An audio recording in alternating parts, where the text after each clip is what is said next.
ठीक है, एक बार फिर से कैराना का सवाल। वहां पर गृह मंत्री की ओर से कहा गया है कि पहले पलायन करवाने वाले अब खुद ही पलायन करने के लिए मजबूर हैं। भारतीय जनता पार्टी की सरकार में इतनी सुरक्षा वहां पर हुई है और जो लोग पलायन करके गए थे वो उन्होंने घर वापसी कर लिया है। उन लोगों के परिवारों से जाकर भी उन्होंने मुलाकात की है। पलायन कैराना का कितना बड़ा मुद्दा बनेगा और वहां के जो आपके उम्मीदवार हैं उनके खिलाफ भी कार्रवाई हो गई है। अभी तक टिकट नहीं कटा उनका, बार बार ये सवाल भी पूछे जा रहे हैं कि आपने टिकट दे दिया था। और भारतीय जनता पार्टी हर पैतरा अपनाएगी चुनाव से पहले। भारतीय जनता पार्टी की कोशिश है कि चुनाव विकास पे नहीं हो, चुनाव नौकरी पर न हो, चुनाव महंगाई पर न हो, क्योंकि भारतीय जनता पार्टी पर महंगाई का जवाब नहीं है। 100 रुपए पेट्रोल हो गया, क्या जवाब देगी सरकार दिल्ली की? डीजल महंगा है, क्या जवाब देगी? इन्होंने सबसे बड़ा वादा किया था किसानों की आय दोगुनी होना।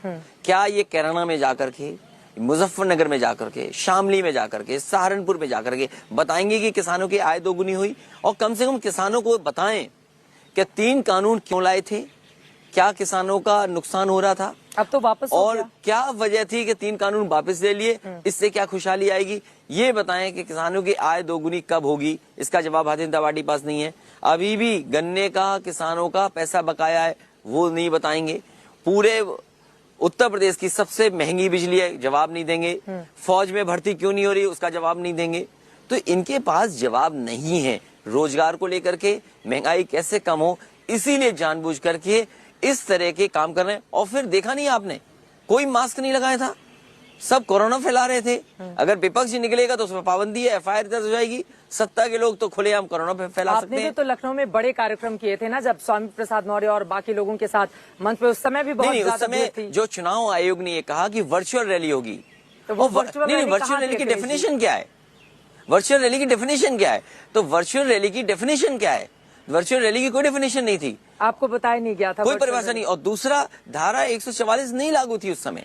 अगर धारा 144 लागू होती और वर्चुअल रैली कैसे होगी इसका पूरा पता होता तो शायद ये काम नहीं करते। अब उन्होंने कहा कि 300 लोग कर सकते हैं, और फिर नेता जब तक सामने लोग ना हो, माइक ना हो, तो कैसे भाषण देगा? तो अब बदली हुई परिस्थितियों में नेता को सीखना पड़ेगा। हम तैयार हैं और हम लोग काम कर रहे हैं इसीलिए। लेकिन भारतीय जनता पार्टी जानती है बीजेपी बहुत मजबूत है, नहीं मजबूत है। डर है इस बात का? डर नहीं है। मुझे जानकारी हुई है कि जिस तरीके से पंजाब में किसानों ने कुर्सियां खाली कर दी, छोड़ दी थी, भारतीय जनता पार्टी अगर रैली करती इस चुनाव में तो खाली कुर्सियां उन्हें मिलती। इसलिए जानबूझ कर भी पाबंदी लगी है, जानबूझकर पाबंदी, लेकिन जानबूझ करके। और मैं कहता हूँ 4 पहिए गाड़ियां घूम रही हैं इनकी, भोंपू लगा करके चल रहे हैं, स्क्रीन लगा करके चल रहे हैं। ये भोंपू वाली गाड़ियां क्या 10 दिन में तैयार हो जाती हैं? ये झूठा प्रचार करनी है, भोंपू निकले हैं, इनसे लोग परेशान हैं। उनका रथ निकला तो भोंपू, आपका रथ निकला तो विजय यात्रा। मेरा रथ नहीं था, मेरा रथ अलग था। ये जो छोटी छोटी LED वैन लगी हैं, भोंपू लगा करके चल रही हैं, इनमें झूठ का प्रचार हो रहा है।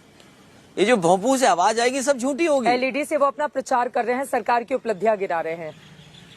लेकिन उनको कैसे पता था कि चुनाव डिजिटली होगा? ये बड़ा सवाल है। लोगों के, मंत्रियों के घर में, भारतीय जनता पार्टी के संगठन के घरों में जब तक इलेक्शन कमीशन ने गाइडलाइंस नहीं दी थी, उससे पहले उनके यहाँ कैसे रूम तैयार था, कैसे उन्हें डिजिटल इंफ्रास्ट्रक्चर तैयार था? हम विपक्ष के लोगों पे तैयारी नहीं था इंफ्रास्ट्रक्चर। उन्हें कैसे पता था कि इंफ्रास्ट्रक्चर होना चाहिए, कल चुनाव में इसी की जरूरत होगी?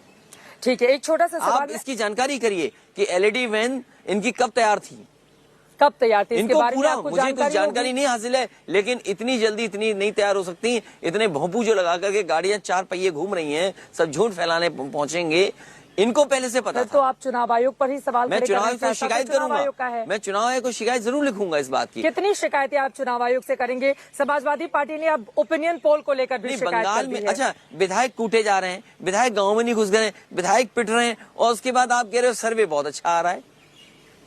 ये सर्वे में कब आएगा कि इनके विधायक कूटे गए, इनके डिप्टी CM का विरोध हुआ? ये सर्वे में कब आएगा? ये तो नहीं आ रहा सर्वे में।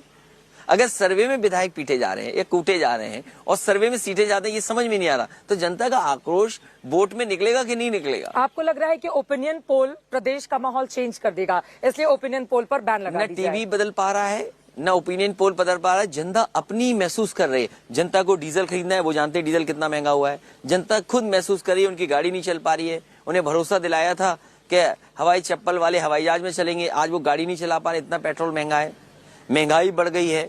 उनके बच्चे के घर में नौकरी नहीं मिली है, कोई घर ऐसा नहीं जिसमें बेरोजगार न बैठे हों। इसका जवाब क्या है भारतीय जनता पार्टी?